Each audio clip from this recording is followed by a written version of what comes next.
Hi boys, I'm going to make you a little video now in the 5 minutes I have before morning tea about a topic we did a couple of weeks ago in maths that I just feel like we need a little revision video where everything's sort of all together in the one area. So I am looking at the concepts of transformation and tessellation in this video, and so I'm going to go through four concepts, and if you're looking for where this is in your textbook, we're looking at 11E. Okay, oh, I always get that wrong. So 11E in your book number 2, and that starts on page 58, and I'm going to show you some of those pages in this video, so you might want to have a look at your own textbook. There is also a digital copy on the maths website, the Year 5 website. So let's flip my camera around now. Okay, so I don't have fancy graphics for this video, but hopefully it'll still be worthwhile for you. Okay, the first concept I'm talking about is called rotation. So all the ones that I'm going to speak about are a type of transformation, okay, where we change a shape in some way. Okay, the first one is rotation. The thing to know about rotation of 2D shapes is that we often use the term about a point, and that means that you've got to imagine when you're moving the shape that one part of the shape is like glued or nailed to the paper, okay, and that's the point that we rotate our shape from. Now it doesn't always have to be the top left hand corner, it might be down here or here or here, but it'll be noted on your diagram when you work with these sorts of questions. Okay, the other thing that you might see is that they'll ask you to turn it a certain direction, and they usually use the words clockwise or anti-clockwise, okay? So clockwise being the way that the hands would naturally turn on a clock face, anti-clockwise is the other way, okay? They also might mention to you how far to turn it, and I'm going to explain all these in a moment, but they might say something like 90 degrees. They might also use the term quarter turn or half turn, for example. And so they, in this case, they mean the same thing. So 90 degrees, a quarter turn of 360. Okay, so a quick sample question. So they might say, rotate this shape 90 degrees about the point.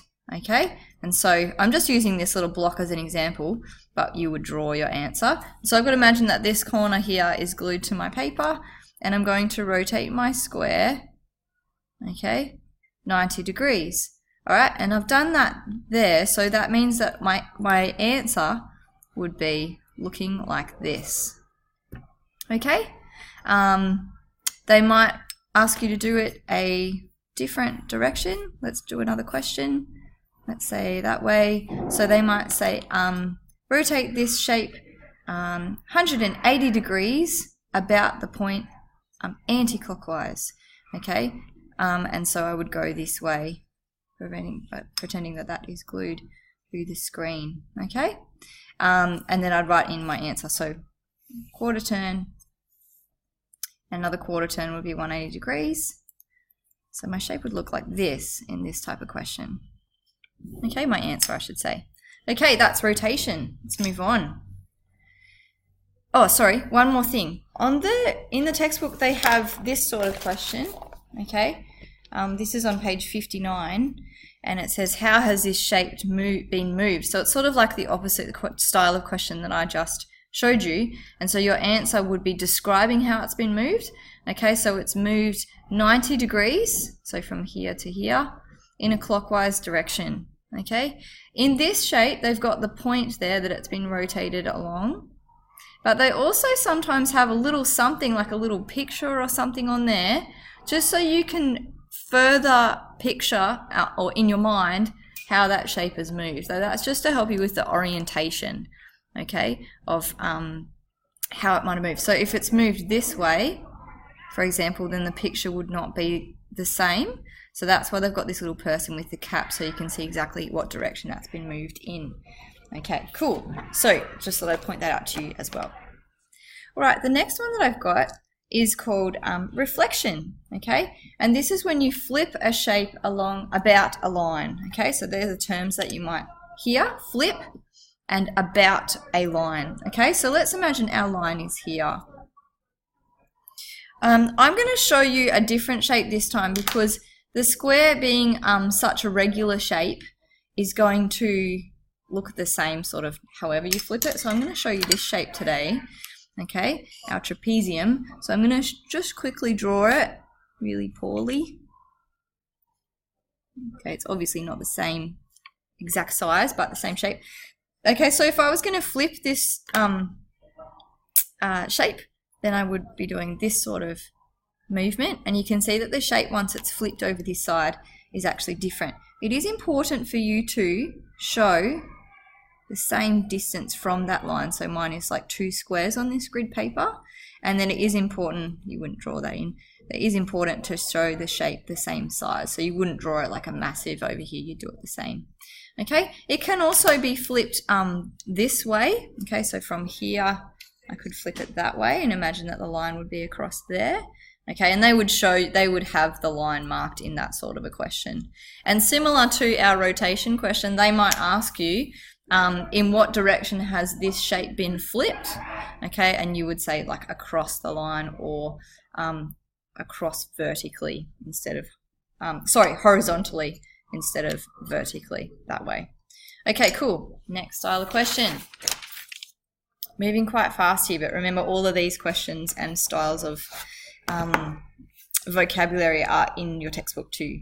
Okay, similar to the other one I just showed you, they might have an image like this. Now that's just to make sure that you understand completely how it's been flipped and it hasn't been rotated or anything. Okay, so here's one that is horizontal and here's one that's vertical, so you can see how that's been moved. Okay, sorry, that's a translation question, but that's up, down. Okay.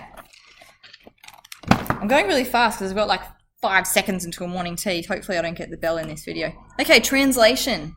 This is when we slide a shape and it can be horizontal or vertical. Okay, let's choose, maybe if I show this shape. Yeah, diamond. Okay, so that's when I just slide. I reckon this one is the easiest one to remember. Okay, so if I slide it across, the shape stays the same orientation. It doesn't flip like that or anything. Okay, so then my shape's going to look just like this. That's a horizontal slide. You could also slide it vertically. Okay, so down like that. All right, and it would look the same orientation. It's not flipping along or anything like that. Okay, and my favorite, tessellation. Okay, so the key with tessellating a pattern is that it is a repeating pattern, be it one type of shape or a combination of shapes in a pattern that is repeated. Okay, so think about tiling. Okay, we've actually got one on our page here right now.